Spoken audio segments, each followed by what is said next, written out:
சிவாய நம்ம ரெட்ரோ ஆன்மீக சேனலில் பார்த்துருக்கிற அனைவருக்கும் வணக்கம். நான் உங்கள் ஜோதிடர் கருப்பசாமி கேஜிஎஃப். 2025 சனி பெயர்ச்சி 12 ராசிக்கும் என்னென்ன பலனை இவர் கொடுக்க போகிறாரு, என்ன பலவீனத்தை கொடுக்க போகிறாரு, யார் யாருக்கெல்லாம் யோகங்கள் வரப்போகுது அப்படிங்கக்கூடிய தன்மையை பார்க்கலாம். சனி பகவானுடைய குணாதிசைகள், சனி பகவானுடைய தன்மைகள் என்ன, அவருடைய காரக தன்மைகள் என்னன்னு கேட்டு பார்க்கலாம். சனி பகவான் ஒரு நீதிமான்ங்க. பொதுவாக சனி பகவான் பார்த்தீங்கன்னா நீதி நேர்மைக்கு தெளிவான ஒரு பதில் கொடுத்து தன்மை கொடுக்கக்கூடியவர். ஏன்னா இப்போ போகிறது பார்த்தீங்கன்னா மீன ராசியில தான் பெயர்ச்சி வரப்போகுது. மீன ராசினா குரு பகவானுடைய ஆதிபத்தியம், நிலையான ஒரு நாட்டாம தீர்ப்பு சொல்லக்கூடிய தன்மை, தப்ப உடனே தண்டனை கொடுக்கக்கூடிய ஒரு தன்மையும் உண்டு சனி பகவானுடைய அமைப்பு. இருந்திருந்தாலும் சனி பகவானுடைய காரகத்தன்மை, சனி பகவானுடைய குணாதிசைகள் இந்த வருஷம் ரொம்ப தெளிவா இருக்கும். தப்பு பண்ணா உடனே தண்டனை கொடுத்துருவாரு. கிரகங்கள் எல்லாமே பார்த்தீங்கன்னா தான் தாக்கத்தை சிவபெருமானுடைய கண்ட்ரோல் கட்டுப்பாட்டுக்குள்ள தான் கொடுக்குது. இருந்தாலும் சனி பகவானுடைய தன்மை தெளிவா இருக்கும். முடிஞ்ச அளவுக்கு திருநங்கைகள்னு சொல்லியிருக்காங்கல்ல, அவங்களுடைய ஆசீர்வாதம் பெற்றீங்கன்னா நீங்கள் ஜாதகத்தில் சனி பகவான் உங்களுக்கு பலன் கொடுப்பாரு. நோய் நொம்பலத்தில் இருக்கிறவங்களுக்கு ஏதாவது பிஸ்கெட்டு பால் வாங்கி கொடுக்கலாம். பணம் இல்லாத யாசகம் வாங்குறவங்களுக்கு செருப்பு வாங்கி கொடுக்கலாம், ட்ரெஸ்ஸு வாங்கி தரலாம். இப்படி அவன்கிட்ட சின்ன கர்மக்காரகன் பலனை பண்ணா யோகங்கள் வரக்கூடிய ஒரு தருணம் இந்த வருஷம் 2025 சனி பகவானுடைய தன்மை உண்டு. நேரங்காலம் எல்லாருக்குமே நல்லா அவங்கவுங்களுடைய ஆசைகள் தேவைகள் பூர்த்தியாக எம்பெருமான் சனி பகவானுடைய அனுகிரகம் பரிபூர்ணமாக கிடைக்கட்டும். மேஷம் முதல் மீன ராசி வரையும் 12 ராசிக்கும் சனி பகவானுடைய நிழல்கள் எப்படி இருக்கும் இந்த வருஷம். மகர ராசி, மகர ராசிக்கு 3வது வீடு மீன ராசியில தான் சனி பகவானுடைய பெயர்ச்சி. சகாய சனின்னு சொல்லுவாங்க. போதுண்டா சாமி, இந்த 5 வருஷம் பட்ட இடையூறுகளுக்கும் இன்னல்களுக்கும் அவப்பேருக்கும் அவமானத்துக்கும் பிராயத்திட்டமே தேட முடியாது. ஆண்களை பிறந்தா கடன் வாங்கி கடன் அடைக்கிறதுக்கு முடியாம தற்கொலைக்கு போகக்கூடிய தருணமும் வந்திருக்கும். பல சட்ட சிக்கல்களை சந்திக்கக்கூடிய தருணங்கள் வந்திருக்கும். வீடு, நகை, மாளிகை, காரு, வண்டியை கூட நீங்க விற்கக்கூடிய தன்மையும் வந்திருக்கும். அப்படியாப்பட்ட ஒரு பிரச்சனையில மூழ்கி பலவிதமான நஷ்டத்தை அடைஞ்ச மகர ராசி ஆண்கள் இப்பத்தான் கொஞ்சம் நிம்மதி பெருமூச்சு அடையக்கூடிய நேரமும். ஆனால் இருந்திருந்தாலும் பெண்கள் தாங்க இதில் பாவமே. 5 வருஷத்துக்கு முன்னாடி நல்லா இருந்திருப்பீங்க. ராஜபோக சுகபோக ஒரு வாழ்க்கை வாழக்கூடிய ஒரு தருணங்கள்லாம் ஒரு 40 வயசு 45 வயசு உள்ள பெண்கள்லாம் நல்லா இருந்திருப்பீங்க. ஆனால் இந்த 5 வருஷ காலத்தில் மொனமூக்கத்தையே கூட நீங்கள் அடமான வைக்கணும். கடன்னால மாட்டிக்குவீங்க. நீங்க பண்ண விரயத்தினால இன்னைக்கு தொந்தரவும் தொலையும் ஆகக்கூடிய தருணங்கள் உண்டு. மகர ராசியை பொறுத்த வரைக்கும் பெண்கள் பெண் குழந்தைகளை பெற்றிருந்தீங்கன்னா நீங்க கஷ்டப்படணுங்க. அந்த பிள்ளைய வளர்க்கறதுக்காக கல்லு மண்ணு சுமந்தாது, கடன் உடனே வாங்கியாவது, அக்கம் பக்கம் கடன் உடனேயாவது இந்த குழந்தைய பெண் குழந்தைய படிக்க வைக்கணும்னு சொல்லக்கூடிய மோட்டிவ் இருக்கும். ஆனா ஆண்களை பெற்றிருந்தீங்கன்னா கவலையே கிடையாது, ஆன்மீக ஞானங்கள் தான் கிடைக்கும். பெண் குழந்தைகளை பெற்ற மகர ராசி பெண்கள் தான் பாவம். கணவன் உங்களுக்கு ஒன்றும் செய்ய மாட்டார். உங்களுக்கு 7.5 சனி ஒரு 5 வருஷம். உங்க பேச்சு எடுபடாது, உங்க கிட்ட கூட நிற்க முடியாது, விலகிதான் போவாரு கணவர். இப்படிலாம் இருந்திருந்தாலும் தாம் பிள்ளைங்களை பெத்துட்டமேன்னு சொல்லி நீங்க கஷ்டப்பட்டு கருமாயப்பட்டாது உங்க பிள்ளைங்களை வளர்ப்பீங்க. உங்க தாய் தகப்பன் அக்கா தங்கச்சி அண்ணன் தம்பிங்களை வளர்ப்பீங்க. ஏன்னா பாசத்துக்கு அதிபதியானவங்க மகர ராசி. உண்மையை சொல்லப்போனால் மகர ராசி பெண்களை கெட்ட நீங்கள்லாம் கொடுத்து வச்சிருக்கணுங்க. ஆன்மீக சம்பந்தப்பட்டதில் பாசத்துக்கு அற்புதமான ஒரு பெண்கள் மகர ராசி பெண்கள் தான். ஒரு பழமொழி ஒன்று சொல்லுவாங்க, இது தப்பு தான், இருந்தாலும் பழமொழியை சொல்கிறேன். பிள்ளைங்களுக்காக தாய் அவுசாரியா போனான்னு சொல்லி ஒரு பழமொழி இருக்கு. தாம் பிள்ளைங்க சாப்பிட்றதுக்கும் தாம் பிள்ளைங்களுடைய தேவைகளை பூர்த்தி பண்றதுக்கும் தாம் பிள்ளைங்களை படிக்கிறதுக்கும் நீங்க கஷ்டம் தாங்கப்பட்டிருப்பீங்க. அப்படி ஒரு தருணத்தை வெளியவே சொல்ல முடியாது. பொருளாதாரத்தில் நீங்க பின்னடைவாக தான் இருப்பீங்க.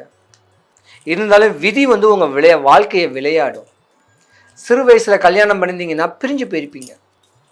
படிச்ச பிள்ளைங்களுக்கு படிப்புக்கு ஏற்ற ஒரு வேலை இல்லாம தன்னையே மாற்றிக்கலாமா அப்படிங்கக்கூடிய பிரச்சனை கூட நீங்க இருந்திருப்பீங்க. வேலையும் கிடைக்காது. ஏன்னா ஒரு கட்ட காலத்தில் வந்து ஒரு 25 வயசில் வந்து உங்களுக்கு நாகதோஷங்களும் வரும்.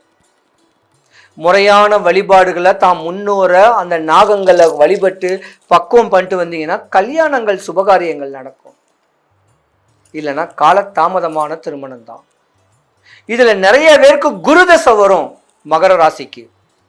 அந்த குருதசையில் நகையை அடமானம் வச்சுட்டிங்கன்னா நஷ்டமாயிடுவீங்க, குரு பலத்தையும் கெட்டுருவீங்க. சனி பகவான் யாரா இருந்தாலும் ஆளாகப்பட்ட அரசனா இருந்தா கூட உங்களுக்கு பிரச்சனைகளை உண்டு பண்ணி கொடுப்பாங்க. மகர ராசி பெண்களுக்கு சூனியங்கள் தாங்க பண்ணுவாங்க. உன் சொந்தக்காரனே உங்களுக்கு சூனியம் பண்ணுவாங்க. உன் வளர்ச்சி, இடுப்பு எலும்பு பிரச்சனை, உட்கார்ந்தா எந்திக்க முடியாது, நாடி நரம்பு காது பல்லு நோய், இதெல்லாம் நீங்க தாங்கிக்கிட்டு தான் இருப்பீங்க. இருந்திருந்தாலும் ஆன்மீக தொடர்பில் ஆண்டவனுடைய அனுகிரகங்கள் நீங்க பிடிச்சிருக்கிறனால உங்களுக்கு எந்த குறையும் வராதுங்க. தெய்வீக அனுகிரகம் உடையக்கூடிய ராசி எதுன்னு கேட்டா மகர ராசி. உங்களுக்கு மறுஜென்மம் கிடையாது. இந்த ஜென்மத்திலே நீங்க பட்ட துன்பத்துக்கு பிராயத்தமே கிடையாது. அவ்வளவு ஒரு கஷ்டப்பட்ட ஜாதகமும் கூட. மகர ராசிக்கு நிறைய சொல்லலாங்க, போதும். பல சட்ட சிக்கல்கள், பல வம்பு தும்பு வழக்குகள், சொந்த பந்தமே உங்களுக்கு ஒண்ணுமே பண்ணாதுங்க, தனிமறைமையா இருப்பீங்க. பாதி பேர் புருஷனை விட்டு வெளியூர்ல போய் பிரவேசம் பண்ணுவீங்க தாம் பிள்ளைங்களுக்காக. உங்களுக்கு மட்டும் வாழும் கேட்டீங்கன்னா எப்படி வேணா வாழ்ந்துருவீங்க. பெத்த பிள்ளைங்களுக்காக நீங்க வாழ்ந்துகிட்டு இருக்கக்கூடிய தன்மை உடையவங்க. உண்மையாலும் ஒரு கிரேட் ஜாதகம்னு சொல்லலாம். தன்னையே மாச்சிக்கக்கூடிய தன்மைகள், அவ்வளோ பெரிய கஷ்டங்கள் வந்திருந்தா கூட வாழ்ந்து காட்டணும், யாராவது ஏதாவது ஹெல்ப் பண்ணுவாங்க அப்படின்னு நினைச்சிருந்து யாரோ ஒருத்தர் கடவுள் போல உங்களுக்கு காசு பணம் கொடுத்து ஹெல்ப் பண்ணுவாங்க. அப்படி ஒரு தருணமும் இருக்கும். மகர ராசியை பொறுத்த வரைக்கும் கணவனை மீறி ஒரு நண்பர் கிடைக்கும். உங்களுக்கு ஒரு டிப்ரெஷன், உங்களுக்கு தோல் சாயக்கூடிய ஒரு தோழன், ஒரு நட்பா தன்னுடைய ஆசை பாசைகளை, தனக்கு இருக்க வேண்டிய பிரச்சனைகளை சொல்றதுக்கு ஒரு தோழன் கிடைப்பாரு. அந்த தோழனுடைய ட்ராக்கை ஓட்டிக்கிட்டு போவீங்க. தப்பா சொல்லலை, நண்பன். அப்ப அந்த நண்பனோட வாழ்க்கையை வாழ்ந்துக்கிட்டு போனீங்கன்னா உங்களுக்கு வருங்காலங்கள் யோகத்தையே கொடுக்கும். காசு பணம் கொடுக்க வேண்டாம், எதுவும் கொடுக்க வேண்டாம், சொத்து சுகம் கொடுக்க வேண்டாம். ஆறுதலான ஒரு வார்த்தை, அன்பான ஒரு வார்த்தை. மகர ராசிக்கு உள்ளவங்களுக்கு ஒரு அன்பான வார்த்தை ஒரு பெண் கொடுத்தாலோ, இல்லை ஒரு ஆணுக்கு ஒரு பெண் கொடுத்தாலோ உங்க வாழ்க்கை உச்சத்திற்கு போயிடும். ஏன்னா சனி பகவான் நண்பன். பெரிய கார் வச்சிருந்தாலும் ஒரு டிரைவர் வேணும், பெரிய வீடு கட்டினாலும் சமையல் பண்றதுக்கு ஆள் வேணும், வீடு துடைக்கிறதுக்கு ஆள் வேணும். இப்படி ஆள் பலமும் நட்பு பலமும் உடையக்கூடிய ஜாதக தன்மை மகர ராசி. ரேஷன்ல விற்க வேண்டிய அரிசியை வித்து கூட உங்க குழந்தைங்களை காப்பாற்றுவீங்க. இப்படி கம்மியா கிடைக்கிற பொருளை வச்சு வித்து பழகக்கூடிய தன்மைகளும் மகர ராசிக்கு உண்டு. போதுங்க நீங்க பட்ட துன்பம். சகாய சனி அப்பா அப்படின்னு பெருமூச்சு விடக்கூடிய ஒரு தருணம். நல்லா இருக்க போறீங்க. உங்க பிள்ளைங்களுக்கெல்லாம் சுபகாரியம் நடக்க போகுது, கல்யாண ஏற்பாடுகள் வரப்போகுது, குழந்தை காட்டியம் பிள்ளை வைக்கக்கூடிய தன்மைகள் வரப்போகுது. படித்த பிள்ளைங்களுக்கு வெளிநாடு வெளி தேசத்தில் இல்லை உள்ளூருக்குள்ளேயே நல்ல ஒரு வேலை அமையறதுக்கான வாய்ப்பு இனி வரும் மாசத்துக்கு மேலே உண்டு. சுப காரியங்கள், மங்களகரமான காரியங்கள் உங்களுக்கு நடக்கக்கூடிய தருணம் இந்த வருஷம் உண்டுங்க. குறையில்லாமல் இருப்பீங்க. 5 வருஷம் பட்ட துன்பத்துக்கெல்லாம் விட்டுருங்க. கடலில் தத்தளிச்சுக்கிறதுங்களுக்கு கலங்கரை விளக்கம் தெரிஞ்சால் எப்படி ஒரு பெரும் மூச்சு இருக்கும். மண்ணுக்குள்ள புதஞ்சிருந்து வெளியே தூக்கிட்டு வந்தா மறுஜென்மம் சொல்லுவாங்கல்ல, அந்த மாதிரி மறுஜென்மம். இப்பிறவில் செஞ்ச சாப பாவத்தெல்லாம் அனுபவிச்சுட்டீங்க.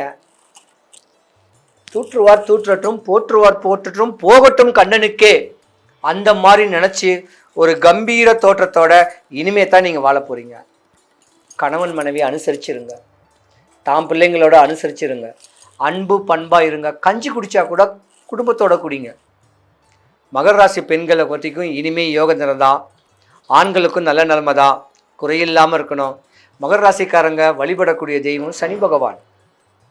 சென்னை பல்லாவரம் பொலிச்சூரில் இருக்க வேண்டிய சனீஸ்வர பகவானுக்கு சனிக்கிழமை வந்து சும்மா ஒரு தலை வணங்கிட்டு போங்க. இல்லை வடபழனி முருகன் கோயிலுக்கு முருகனும் சனி பகவானும் ஒன்று, அவரை தலை வணங்கிட்டு போங்க. உங்கள் காரிய சித்தியாகும். வரும்போது சும்மா வராதிங்க, ஒரு 5 கிலோ 3 கிலோ முழு நெல்லிக்காய் வாங்கிட்டு வாங்க. கோயில் சாமி பார்த்துட்டு பிரகாரம் சுத்துறவங்களுக்கு கொடுங்க. சகாய சனி போதும். உங்களை போயிட்டு 5 கிலோ 10 கிலோ ஆப்பிள் கொடுங்கட்டா கஷ்டம் தானே. அதுக்கு தான் ஒரு 3 கிலோ முழு நெல்லிக்காய் போதும். முற்றிய நெல்லிக்காய் முன் கசக்கும் பின் இனிக்கும். கஷ்டப்பட்டு நீங்கள் கசக்கத்தான் செய்யும் உங்கள் வாழ்க்கை, அதுக்கப்புறம் இனிக்குது இல்லை. வாங்குறவங்களுக்கும் யோகம், நெல்லிக்காய் கொடுக்குறவங்களுக்கு யோகம். நெல்லிக்காய் மகாலட்சுமியோடைய சக்தி வாய்ந்த ஒரு பொருள். அதனால் செய்யுங்க. மகர ராசி அன்பர்கள் ஆண் பெண் இருவருக்கும் சுபிக்ஷம், ஐஸ்வர்யம், கடாட்சியம் கிடைக்க வடபழனி ஆண்டவனுடைய அனுகிரகம் உங்களுக்கு பரிபூர்ணமாக கிடைக்கட்டும். சிவாய நம.